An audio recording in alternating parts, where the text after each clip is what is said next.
계신 곳이 그 어디나 하늘나라. 할렐루야 찬양하세.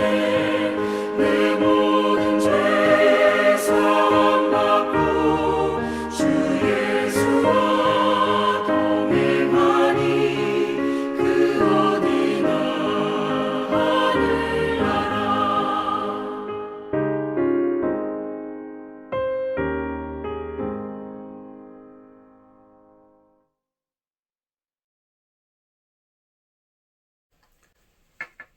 하나님의 크신 은총과 은혜가 오늘도 살아가는 모든 삶의 자리마다 충만히 임하시기를 기원합니다. 기도하겠습니다. 하나님 아버지, 한 주의 마지막 날 말씀으로 오늘 하루도 시작을 합니다. 지난 한 주를 돌아보아 우리가 예배로 시작했던 한 주가 온전히 하나님과 동행하는 복된 한 주였는가를 돌아보는 가운데 우리를 점검하게 하시고 내일 주어지는 새로운 날 예배의 자리에서 거룩한 출발이 있는 우리 모두의 삶이 되게 하여 주옵소서. 오늘도 말씀을 통해 우리 삶을 살피고 다시 점검받고 그렇게 용기를 내어 우리의 삶을 시작하고 또 하나님과 함께하기를 갈망하는 귀한 이 시간이 되게 하옵소서. 깨달음과 우리 마음판에 새겨지는 말씀을 붙들고 살아가는 우리 모두가 되게 하여 주옵소서. 감사드리며 예수님의 이름으로 기도하옵나이다. 아멘. 오늘 보실 하나님의 말씀은 스가랴서 14장 12절로 21절입니다. 스가랴서 마지막 부분을 같이 읽겠습니다. 스가랴서 14장 12절로 21절입니다.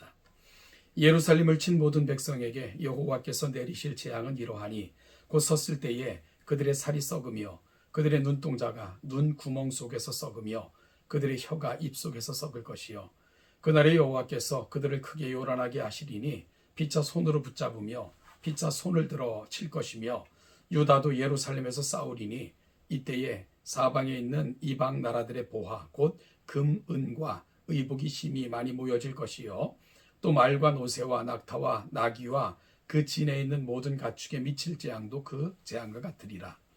예루살렘을 치러 왔던 이방 나라들 중에 남은 자가 해마다 올라와서 그 왕 만군의 여호와께 경배하며 초막절을 지킬 것이라.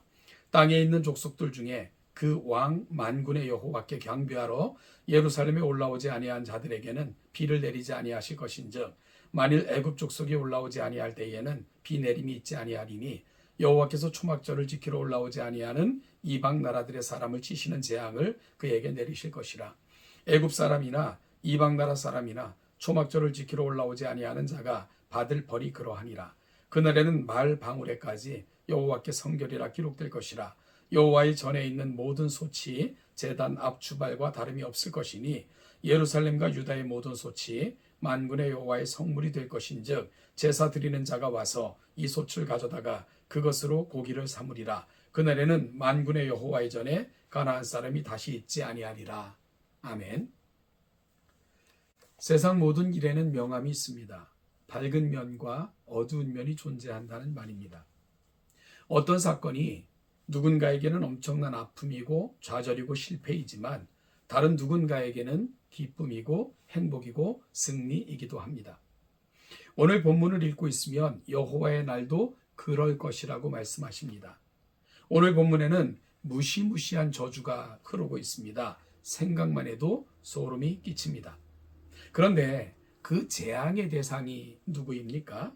12절을 보면 예루살렘을 친 모든 백성이라고 되어 있습니다. 우리가 14장 1절 이하를 살핀 것처럼 여기서 예루살렘이란 하나님께서 통치하시는 나라를 가리키며 그 안에 거하는 백성들은 하나님께서 남겨놓으셔서 보호하시고 지키시고 은혜를 베푸시는 이들을 말합니다. 그러니까 여기서 예루살렘을 친 모든 백성이란 하나님을 대적하고 하나님의 나라를 멸시하며 그 나라의 백성들을 핍박하고 멸시했던 자들을 말합니다. 여기에는 많은 이들이 포함되겠지요. 적그리스도를 위시하여 교회를 핍박했던 나라와 민족들, 이단들과 사이비 등 하나님의 나라가 세워지는 것을 방해했던 모든 이들을 말할 것입니다. 여호와의 날이 이들에게는 슬픔과 탄식과 절망의 날이 될 것이라는 예언입니다. 이로 말할 수 없는 탄식이 임하는 날이 될 것입니다. 마치 영원한 멸망을 당해 지옥에서 고통당하는 것과 같은 느낌을 전해줍니다. 이것이 악인들이 가서 당할 최후의 모습인 것이고요. 그런데 이런 와중에도 하나님의 자비는 언제나 계속될 것을 스가랴는 예언합니다. 16절입니다.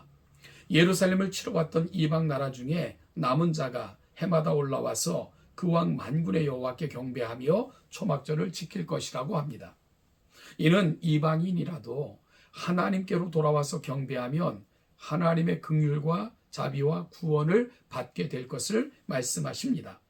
이방 나라의 남은 자들도 이 거룩한 구원에 참여할 것을 예언하고 있는 것이고요. 이 모든 것들이 이미 이루어지는 것을 우리는 목도하고 있습니다. 특별히 초막절은 당시 메시아를 대망하는 절기로 지켜졌기에 초막절을 지킨다는 것은 그들이 언약의 백성이 되어 메시아를 영접할 것을 말씀하신 것입니다. 그러니까 여호와의 날이 악인들과 의인들, 즉 언약 밖에 있는 사람들과 언약 안에 있는 사람들에게 극명한 대조의 날이 될 것을 말씀하고 있습니다. 언약 밖에 있는 자들에게는 탄식과 슬픔의 어두운 날이지만 언약 안에 있는 자들에게는 기쁨과 감사, 구원의 날이 밝은 날이기 때문입니다.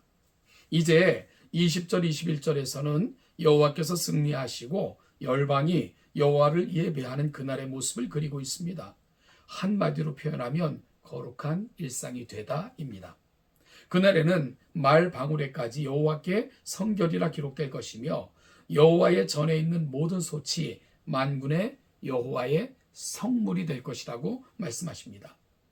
여기서 말 방울과 솥은 일상의 삶의 자리에서 볼 수 있는 일상적인 도구들입니다. 이전까지는 성전에서 사용했던 기물과 성전에서 예배하며 봉사했던 자들에게만 거룩이라 쓰여졌었습니다. 그러나 그날에는 우리가 사용하는 모든 것이 거룩한 성물이 된다는 거죠. 즉 일상의 삶과 예배, 성과 속, 세상과 교회의 구분이 없어지는 온전히 하나가 되는 날이 될 것을 말씀하고 있는 것입니다. 그리고 그 전에는 가나안 사람들, 즉 언약 밖에 있는 사람들은 다시 있지 않을 것이라 라고 말씀하십니다. 완전한 하나님의 나라가 이루어졌음을 선포하는 것으로 스가랴 예언은 마무리되고 있는 거죠. 스가랴 선지자가 예언했던 시대는 이스라엘은 여전히 나라를 잃은 상태였고요.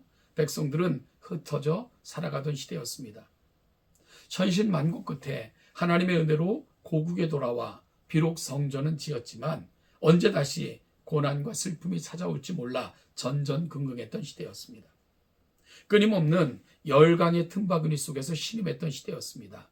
나라는 이방인들에 의해 짓밟혔고요. 이방인들이 나라에 넘치니 이스라엘 백성들은 괴롭고 신음했던 그런 시대였습니다.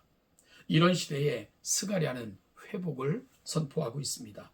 그 회복은 단순히 나라를 다시 찾는 것에서 그치지 않고요. 어떤 국지적인 것이 아닌 완전한 성전이 세워지고 그 안에서 백성들은 다시 슬퍼하거나 탄식함이 없는 완전한 회복을 꿈꾸고 있습니다. 하나님의 나라가 이 땅에 세워지는 위대한 꿈이 스가랴 선지자의 입을 통해 선포되고 있는 거죠.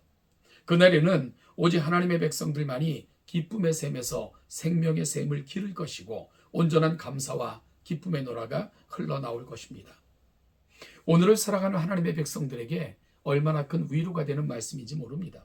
사랑하는 성도 여러분, 비록 우리가 살아가는 날들이 탄식과 고난이 있다 해도 하나님은 그 나라의 백성들을 결코 모른다 하시거나 내버려 두시지 않습니다.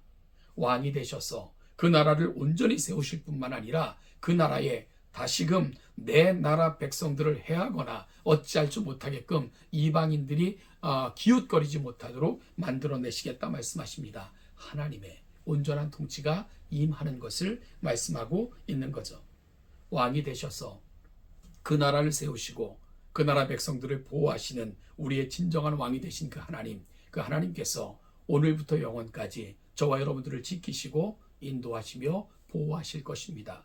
이 소망을 안고 언제 어디서나 하나님과 동행하실 뿐만 아니라 그날이 가까움을 볼수록 더욱 그리하시는 우리 동천의 모든 성도들 되시기를 주님의 이름으로 축복합니다.